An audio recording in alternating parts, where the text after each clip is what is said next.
everyone, welcome to Chakkavaratti Cooks. இன்றைக்கி நம்ம பார்க்க போகிறது ரொம்பவே ஒரு ட்ரெடிஷ்னலான கேரளா ரெசிபி சக்கவரட்டி. யூஸ்வலாகவே இந்த சம்மர் சீசனில் பார்த்திங்கன்னா நமக்கு பலாப்பழம் வந்து நிறையா கிடைக்கும். ஸோ அந்த மாதிரி சீசனில் எங்கள் வீட்டில் வந்து இந்த மாதிரி ஒரு சக்கவரட்டி ஜாம் மாதிரி பண்ணி வச்சுப்பாங்க. இது 1 year கூட நீங்கள் வச்சு யூஸ் பண்ணலாம், கெட்டு போகாது. இந்த சக்கவரட்டியை வந்து நம்ம அப்படியேவும் சாப்பிட்லாம், இல்லைனா இதில் பாயசம் பண்ணியும் சாப்பிட்லாம். இதில் பாயசம் பண்ணுற வீடியோ வந்து நான் நெக்ஸ்ட் வீடியோவாக பண்ணி போடுறேன். இப்போ சக்கவரட்டி எப்படி பண்ணுறதுன்னு பார்க்கலாம் வாங்க. நீங்கள் என்னோடய சேனல் இன்னும் சப்ஸ்கிரைப் பண்ணலன்னா சப்ஸ்கிரைப் பண்ணுங்கள், பக்கத்தில் இருக்க பெல் ஐக்கானையும் கிளிக் பண்ணிக்கோங்க. ஸோ தட் என்னோடய வீடியோஸ்லாம் நீங்கள் மிஸ் பண்ணாமல் பார்க்க முடியும். இந்த சக்கவரட்டிக்கு தேவையான இன்க்ரீடியன்ட்ஸ் கொடுத்துருக்கேன், நோட் பண்ணிக்கோங்க. இன்றைக்கி நான் வந்து அரௌண்ட் 25 to 30 பலாச்சொல்லை எடுத்திருக்கேன். இதில் இருக்கிற ஃபஸ்ட்டு சீட்ஸு அந்த தோலியெல்லாம் ரிமூவ் பண்ணிக்கலாம். ரிமூவ் பண்ணதுக்கப்புறமா இது ஒரு குக்கரில் போட்டு ஒரு 3 whistles விட்டு நல்லா வேக வச்சு எடுத்துக்கலாம்.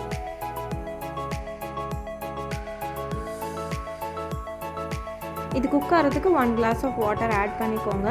ஆட் பண்ணதுக்கப்புறமா குக்கரை நல்லா க்ளோஸ் பண்ணிவிட்டு ஒரு 3 whistles வச்சு எடுத்துக்கோங்க.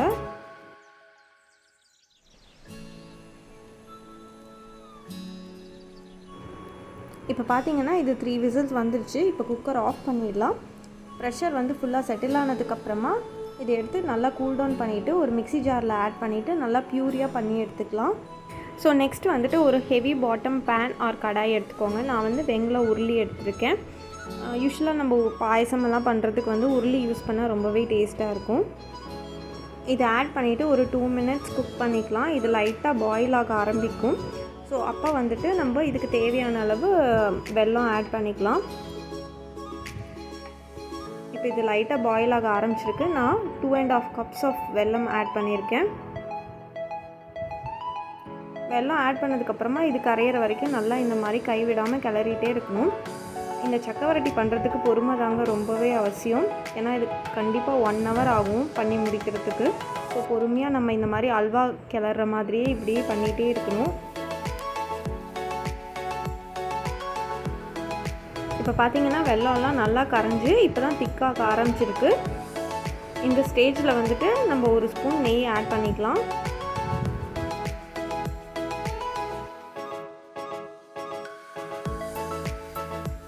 இப்போ பார்த்தீங்கன்னா நல்லா அல்வா மாதிரி சுருண்டு வந்திருக்கு. இதில் கடைசியாக 2 ஸ்பூன் நெய் ஆட் பண்ணிக்கலாம். நெய் ஆட் பண்ணிவிட்டு ஒரு தடவை நல்லா மிக்ஸ் பண்ணிக்கோங்க. மிக்ஸ் பண்ணிவிட்டு நல்லா சுருண்டு வரும்போது நம்ம ஸ்டவ் ஆஃப் பண்ணி வேறு ஒரு பாத்திரத்துக்கு ட்ரான்ஸ்ஃபர் பண்ணிக்கலாம். இதே பாத்திரத்திலே வச்சுட்டிங்கன்னா இதோட சூடுக்கு வந்து இன்னுமே கெட்டியாக ஆரம்பிச்சிடும். அதனால இதை ஆஃப் பண்ணிவிட்டு வேறு ஒரு பாத்திரத்துக்கு ட்ரான்ஸ்ஃபர் பண்ணி வச்சுக்கோங்க.